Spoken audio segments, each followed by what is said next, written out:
Supreme court کے 5 جج ہیں. آپ بتائیں کہ اس ترازو کے ترکڑے میں 5 کا وٹا مزنی ہوگا کہ 3 کا.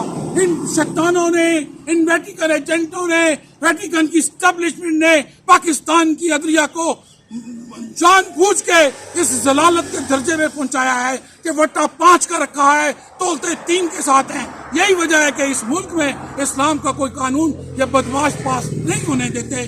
یہ بات ہمارے پارلیمنٹرین کو، ہمارے قومی اسمبلی ممبران کو، ہمارے صوبائی اسمبلی ممبران کے علم میں ہونی چاہیے، کیونکہ ان کے ٹھپے سے یہ بدماشی کی جا رہی ہے.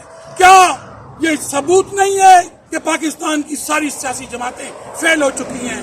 ان کو پاکستان، اصل پاکستان کے بارے میں وہ جانتے نہیں ہیں. اگر وہ جانتے ہیں، سیاسی جماعتیں تو فیل ہو چکی ہیں، اب کون آئے جو اس کو یہ ٹھیک؟ بڑا آسان ہے. ہماری جماعت، ہماری تحریک پاکستان کی ہر جماعت کے بانگ دول کہتی ہے کہ اسلام کے قوانین نافذ کیے جائیں.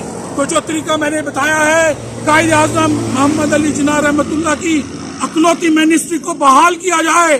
جب وہ بحال ہوگی تو یہ سپریم کورٹ اور یہ ہمارے شیطانی وکلا بھائی یہ سب ختم ہو جائیں گے. ہم وکلا کو مکمل تحفظ دیں گے، ان کی منہ مانگی رقم تاحیات دیں گے. ہم ججوں کو تاحیات جتنی تنخواہ کہیں گے اتنی دیں گے، لیکن اس کے بعد یہاں صرف قاضی عدالتیں قائم کی جائیں تاکہ قاضی عدالتوں سے ایک دم ہر عام و خاص کو انصاف ملے. ہم نے پاکستان کے نظام کو بدلنا ہے.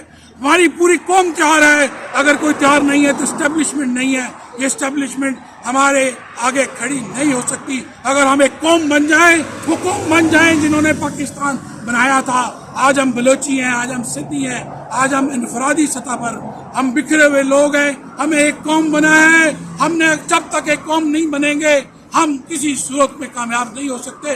اور ہماری تحریک حیائے دین کی آخری قسط ہے. ہم ووٹوں کے لیے نہیں آئے. ہم پاکستان کے نظام کو قائد اعظم کے طریقہ سے بدلیں گے. ہم خلافت راشدہ کے نظام کو لائیں گے، جس کی وجہ سے آج 1500 سال سے اس پوری دنیا میں امن کے ساتھ دنیا رہ رہی ہے. اب ویٹیکن کے ایجنٹوں نے کووڈ-19 کا انجیکشن صرف اس لیے لگایا ہے کہ وہ اپنا مکمل تسلط چاہتے ہیں. ہمارے سارے ادارے بک چکے ہیں.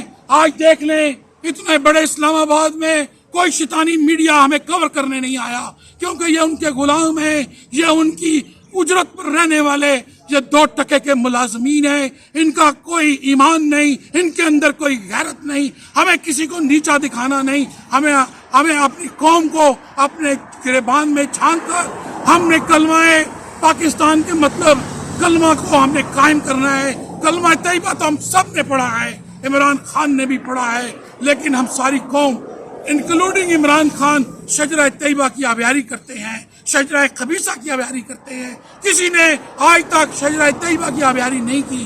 اگر ہم شجرہ طیبہ کی آبیاری کریں گے تو مدینہ کی ریاست کا اعلان اس کو کرتا ہے. عمران خان کو 1993 میں Tariq Khokhar secretary general Pakistan day parade new York city میں نے اس کو گرینڈ مارشل انوائٹ کیا تھا.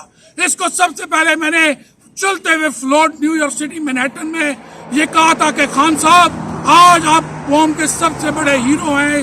آج پاکستانی قوم کے آپ سب سے بڑے بت بن گئے ہیں. تو وہ مسکرایا، اس کو میری بات سمجھ میں نہیں آئی.